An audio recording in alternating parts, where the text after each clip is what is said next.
വേണമെങ്കിലും അവന് തരും.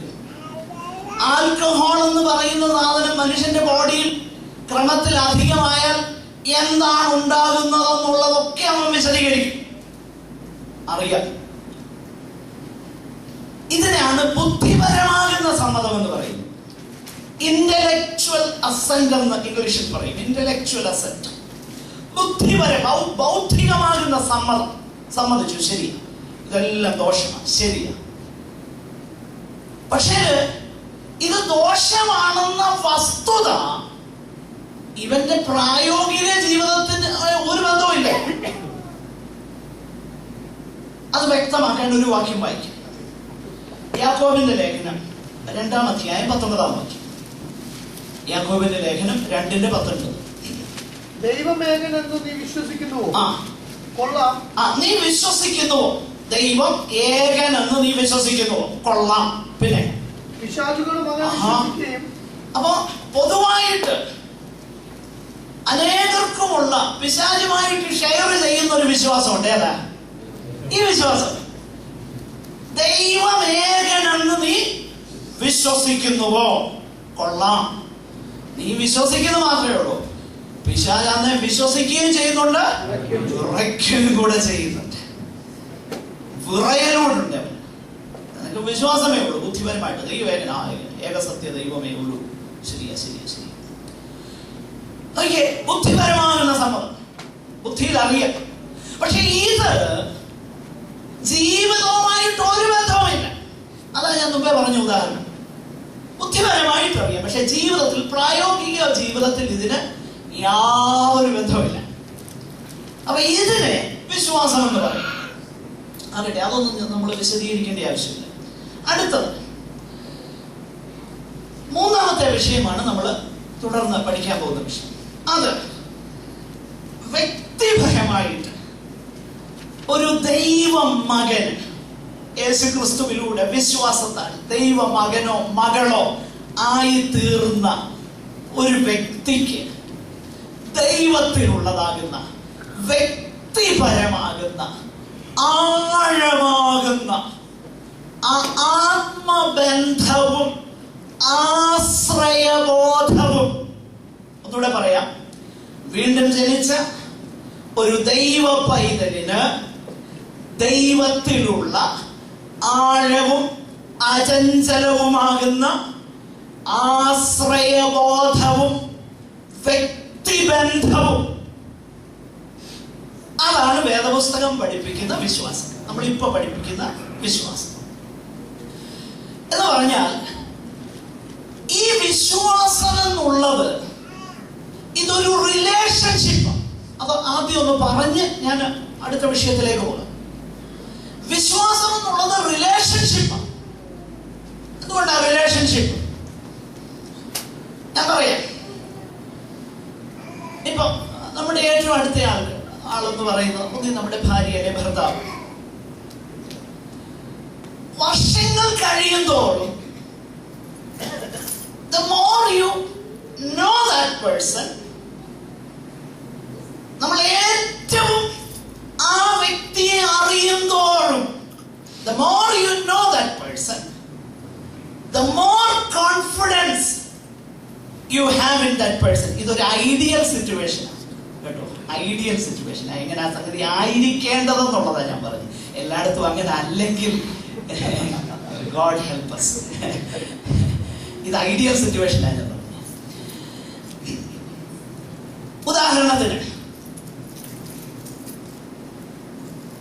ഞാൻ ഷെയർ ചെയ്യുവാൻ ആഗ്രഹിക്കുന്ന ഒരു രഹസ്യം,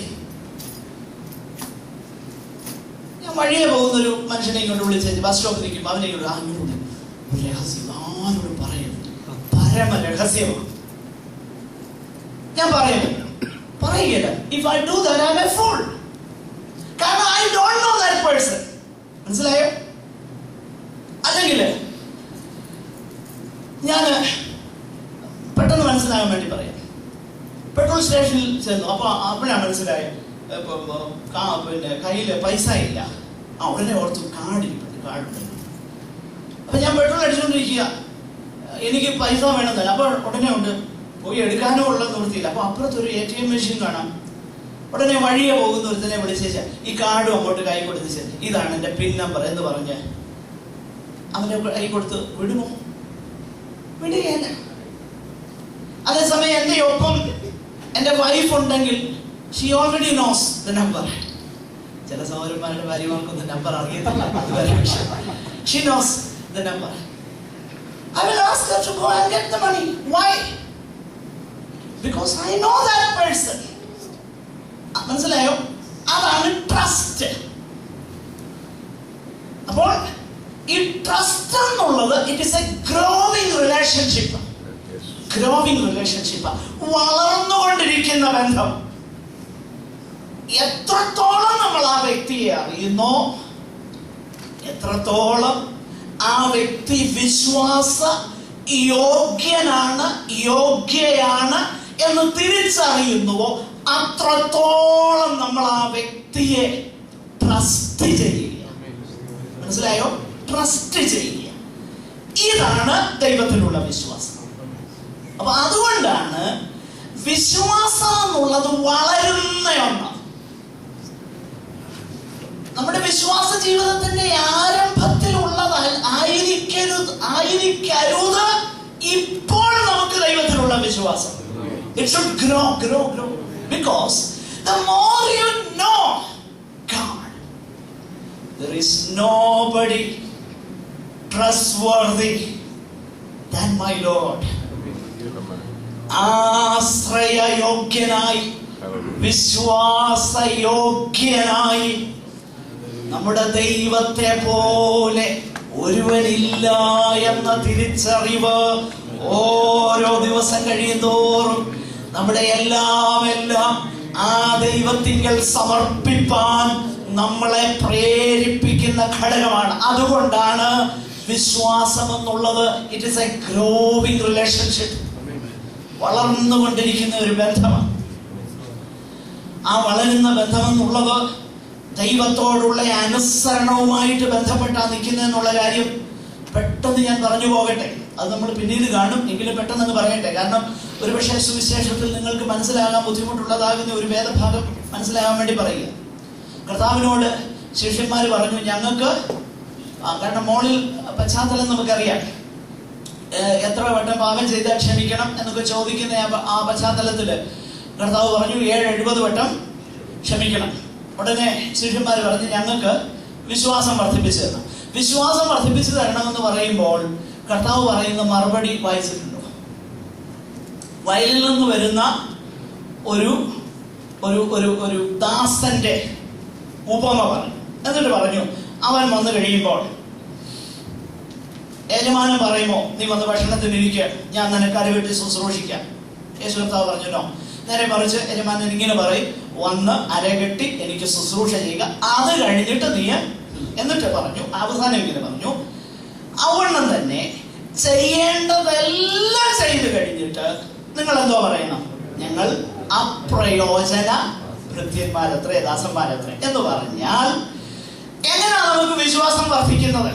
ഞാൻ പറഞ്ഞല്ലോ, വിശ്വാസം ദൈവത്തിലുള്ളത് വർദ്ധിക്കണമെങ്കിൽ ഇതാ സ്റ്റെപ്പ്. എന്ത്? ഓരോ ചെറുതും വലുതുമാകുന്ന ദൈവത്തിന്റെ ആലോചനകളെ അനുസരിക്കുകയും അതേ സമയം തന്നെ ഞാൻ അപ്രയോജന ഭൃത്യനാണെന്നുള്ള തിരിച്ചറിവ് ഉള്ളിലുണ്ടാവുകയും ചെയ്യുന്തോറും നമ്മുടെ വിശ്വാസം വർദ്ധിച്ചുകൊണ്ടിരിക്കും. മനസ്സിലായോ? അങ്ങനെയാ വിശ്വാസം വർദ്ധിക്കുന്നത്. ദൈവത്തെ അനുസരിക്കുന്നു, ദൈവമായിട്ടുള്ള ആ റിലേഷൻഷിപ്പ്. ഇങ്ങനെയാണ് നമ്മുടെ വിശ്വാസത്തിൽ വളരുന്നത്. അപ്പൊ ഇത് ഗ്രോവിംഗ് ഫെയ്ത്ത് ആണ്. ആകട്ടെ, ഇതാണ് വേദപുസ്തക പ്രകാരമുള്ള വിശ്വാസം.